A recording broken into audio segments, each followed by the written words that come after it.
Hello. I'm now going to use the actual Khan Academy website to do some more problems, and this time we're going to go the other way around. We're going to look at a trigonometric, the graph of a trigonometric function, and we're going to try to figure out the equation.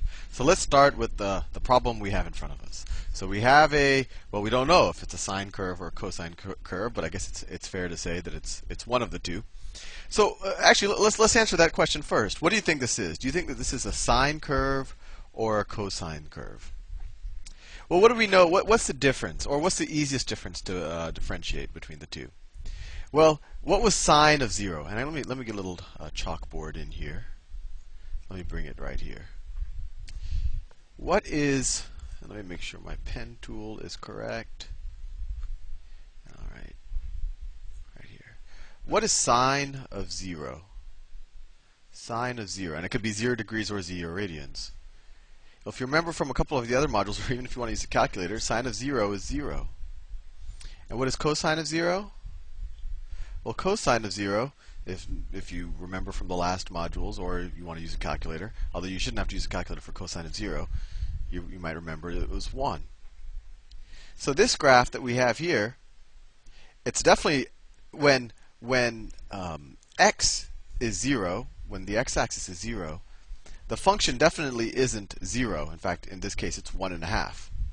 So this tells us that this isn't a sine curve, although later with shifts we'll learn that it could be a shifted sine curve, that this isn't a sine curve, that this is a cosine curve.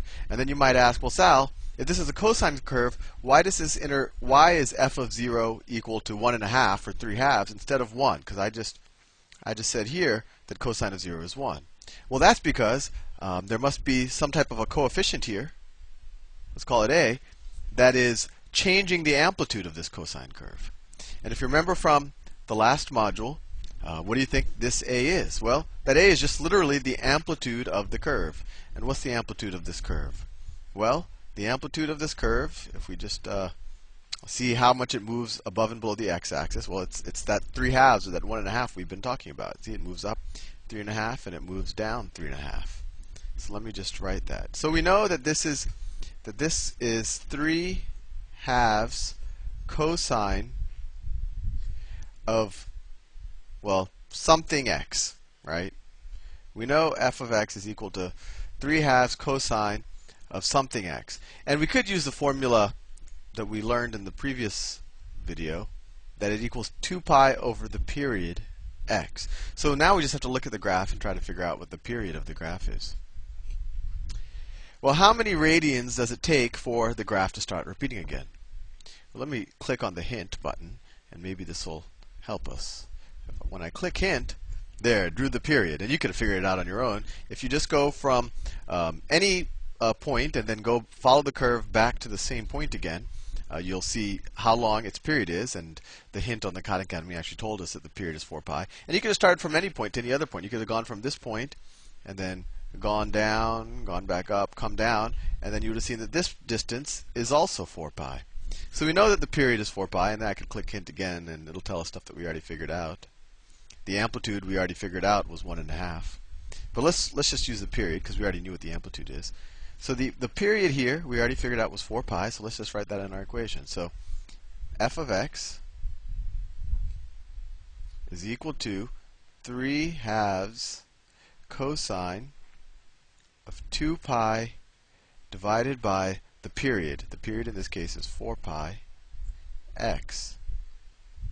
That equals 3/2 cosine of 1/2 x. Now, if you ever forget this formula, which frankly I always do forget it, I've actually never memorized it, I just try to think about what the period would be. The way I think about it is, the coefficient on the x term, that's a measure of how many cycles does the graph do within 2 pi radians. Let me see if I can explain that within the context of this problem. So this problem, if we start at 0 and then 2 pi is here, how many cycles do we complete by the time we get to 2 pi? We start here, we go back here, and then we're at 2 pi. Well, we only got halfway done through a cycle. So that's the coefficient on the x term, and that's how I remember it.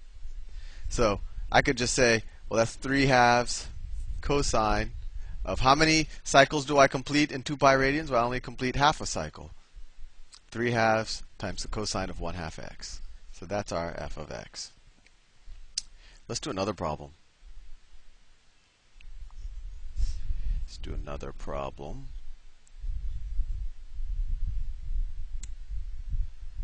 All right, okay, this one's interesting.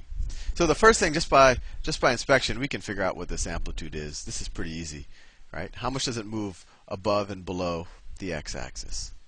Well, it only goes 1. So we know that the coefficient on, or the multiplier times the sine or the cosine function, whichever this is 1. So let's write that down. Let's write down that the amplitude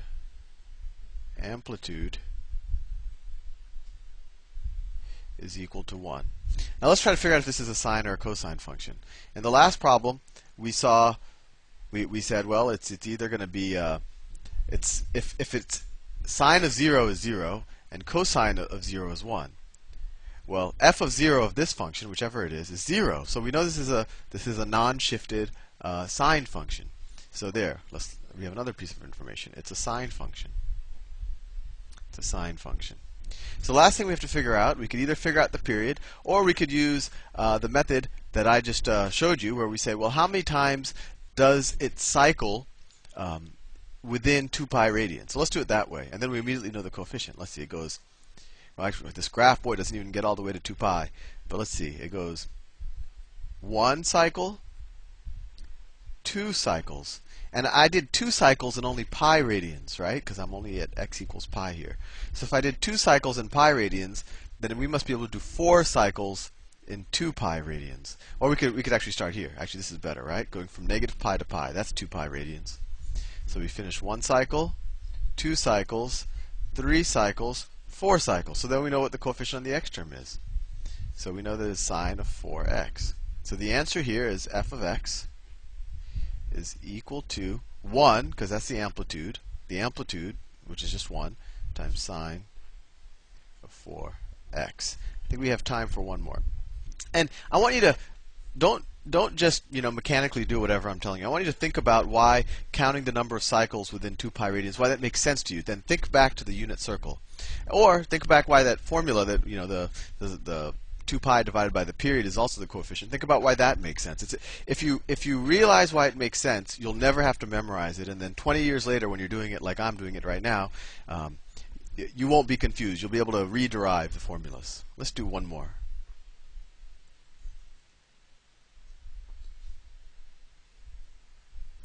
All right. So what's the amplitude here? Well, let's see. The amplitude is 1/2. So let me delete the old stuff that I was writing before. For some reason, it's not deleting.